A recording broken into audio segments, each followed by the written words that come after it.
അമ്മേ ഇന്നെന്താ നമുക്ക് മീനീന്ന് അങ്ങോട്ട് നീട്ടി ചോദിച്ചപ്പോൾ ഇന്ന് അമ്മ പറഞ്ഞത് എന്താണെന്നറിയോ, ഇന്ന് കുറച്ച് വെറൈറ്റി ചെമ്മീൻ ഉണ്ട്, നമുക്ക് എന്ത് വേണമെങ്കിലും ചെയ്യാമെന്ന്.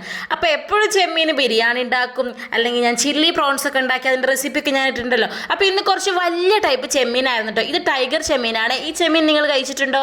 മുന്നത്തെ എൻ്റെ ഒരുപാട് വീഡിയോസ് ഞാൻ ഈ ചെമ്മീൻ കാണിച്ചിട്ടുണ്ട് കേട്ടോ. അപ്പോൾ രണ്ട് ടൈപ്പ് ഓഫ് ചെമ്മീനാണ് ഉണ്ടായിരുന്നത് കേട്ടോ. മറ്റേ ചെമ്മീൻ്റെ പേര് എനിക്കറിയില്ല, ഞാൻ വലിയ ചെമ്മീൻ തന്നെ പറയുന്നു കേട്ടോ. അപ്പോൾ അത്യാവശ്യം വലുപ്പമുള്ള ചെമ്മീനാണ്. അപ്പോൾ ഞാൻ ആലോചിച്ചു ഇതെന്താ ഇപ്പോൾ ചെയ്യാമെന്ന്.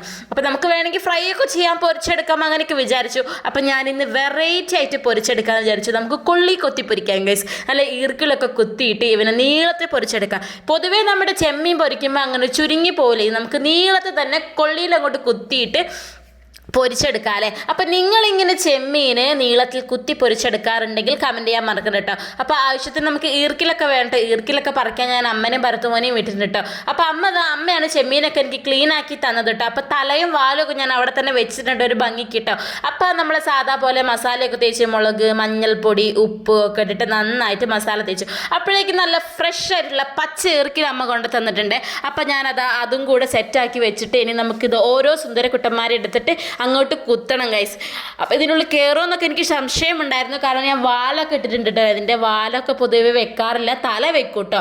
തലയൊക്കെ ക്ലീനാക്കി നമ്മളിടും. വാലങ്ങനെ റെസ്റ്റോറൻറ്റ് സ്റ്റൈലൊക്കെ ഇടുമായിരിക്കും, പക്ഷെ ഞങ്ങളങ്ങനെ വാലൊന്നും എടുക്കാറില്ല കേട്ടോ. വാലൊക്കെ നമ്മൾ പൊതുവെ ഒഴിവാക്കാറാണല്ലോ. അപ്പോൾ ഇതുപോലെ ഞാൻ മുന്നേയും ചെമ്മീനൊക്കെ കിട്ടുമ്പോൾ ഇങ്ങനെ ചെയ്യാറുണ്ട് കേട്ടോ. പരീക്ഷണങ്ങൾ ചെയ്യാൻ എനിക്ക് എന്നും ഇഷ്ടമാണ് ഗൈസ്. എന്തെങ്കിലുമൊക്കെ വെറൈറ്റി ഡിഷസ് ഉണ്ടാക്കാൻ എന്നെ കഴിച്ചിട്ടേ ഉള്ളൂ. എനിക്ക് ഭയങ്കര ഇൻട്രസ്റ്റ് ആണ്. അപ്പോൾ ഇന്നത്തെ എൻ്റെ പരീക്ഷണം എന്ന് പറയുന്നത് ഈ കൊള്ളിക്കുത്തലാണ്. ഇത് പരീക്ഷണമല്ലാത്ത മുന്നേയും ഞാൻ ചെയ്ത് വിജയിച്ച ഒരു പരീക്ഷണമാണ് കേട്ടോ ഇത്. അപ്പോൾ അതാ ഞാൻ ഓരോന്നിനെടുത്തിട്ട് കുത്തുന്നുണ്ട് കേട്ടോ. അതിനിടയിൽ കൂടെ ബാക്കിൽ വന്നിട്ട് അവൻ എന്നെ കുത്തുന്നുണ്ട് കേട്ടോ, ഭരത്തുമോന്. അപ്പോൾ നമ്മുടെ ഈർക്കിലിപ്പോൾ ഒടിഞ്ഞു പോവായിരുന്നു എൻ്റെ സാഹസികത കാരണം. ഒരു വിധത്തിൽ ഞാൻ കുത്തിയെടുത്തിട്ടോ. അപ്പം തന്നെ കഴിക്കാനുള്ള പൂതി ഉണ്ടായിരുന്നു, പക്ഷെ വേണ്ട, നമുക്ക് നല്ല മുരിച്ച് പൊരിച്ചെടുത്തിട്ട് കഴിക്കാം കേട്ടോ. അപ്പോൾ ഇതാ ഞാൻ ഇന്ന് ഏട്ടനോട് പറഞ്ഞു, ഏട്ടാ ഇന്ന് നമുക്ക് അടിപൊളി സുന്ദരക്കുട്ടനായിട്ടുള്ളൊരു ചെമ്മീനാണ് നമ്മളിന്ന് കൊള്ളി കൊത്തി പൊരിക്കാൻ പോകുന്നത് കേട്ടോ. പിന്നെ ഞാനിവിടെ എന്തുണ്ടാക്കുമ്പോൾ നല്ല പ്രോത്സാഹനമാണ് എനിക്കിതുപോലെ വെറൈറ്റി ഉണ്ടാക്കുക. അതുകൊണ്ട് ഓരോ പ്രാവശ്യം എനിക്ക് അടുത്തതെന്താന്നുള്ള ഒരു ഇൻട്രസ്റ്റ് വന്നുകൊണ്ടേ ഇരിക്കും കേട്ടോ.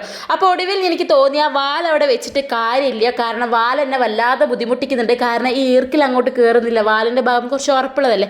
പിന്നെ ഞാൻ ആ വാലൊക്കെ എടുത്ത് കളഞ്ഞു കേട്ടോ. അപ്പോൾ അതാ ഒരു പാന് വെച്ചിട്ട് വെളിച്ചെണ്ണയൊക്കെ ഒഴിച്ചിട്ട് കുറച്ച് കരിവേപ്പിലയൊക്കെ ഇട്ടിട്ട് ഓരോ സുന്ദരക്കുട്ടൻ ചെമ്മീനെ എടുത്തിട്ട് ഞാൻ നീളത്തിൽ വെച്ച് പൊരിക്കുന്നുണ്ട് കേട്ടോ. അപ്പം നമ്മുടെ ഇങ്ങനെ കുത്തിക്കഴിഞ്ഞാൽ നമ്മുടെ ചെമ്മീൻ ചുരുണ്ട് പോകില്ല കേട്ടോ, നല്ല നീളത്തിൽ തന്നെ കിട്ടും കേട്ടോ. ഇനി നമുക്ക് എല്ലാം കഴിഞ്ഞിട്ട് വേണമെങ്കിൽ ഈർക്കിൾ മാറ്റി അങ്ങോട്ട് വെക്കുകയും ചെയ്യാം കേട്ടോ. അപ്പം ഞാൻ ഈർക്കിൾ അവിടെ വെച്ചിട്ട് തന്നെ പൊരിച്ചെടുക്കാൻ പോവാണ് കേട്ടോ. അപ്പോൾ ഇതാ പാലിൽ സുന്ദരക്കുട്ടന്മാർ മൊരിഞ്ഞു. പിന്നെ ഇത് കഴിക്കുന്ന വീഡിയോ ഒന്നും എനിക്ക് എടുക്കാൻ പറ്റിയിട്ടുണ്ടായിരുന്നു കേട്ടോ. അപ്പോൾ ഉള്ളത് കൊണ്ട് ഓണം പോലെയെന്ന് നിങ്ങൾക്ക് കാര്യം മനസ്സിലായത്, ഞാൻ കഴിക്കുന്നത് കണ്ടില്ലെങ്കിലും. അപ്പോൾ നിങ്ങൾ ട്രൈ ചെയ്യാൻ മറക്കണ്ട.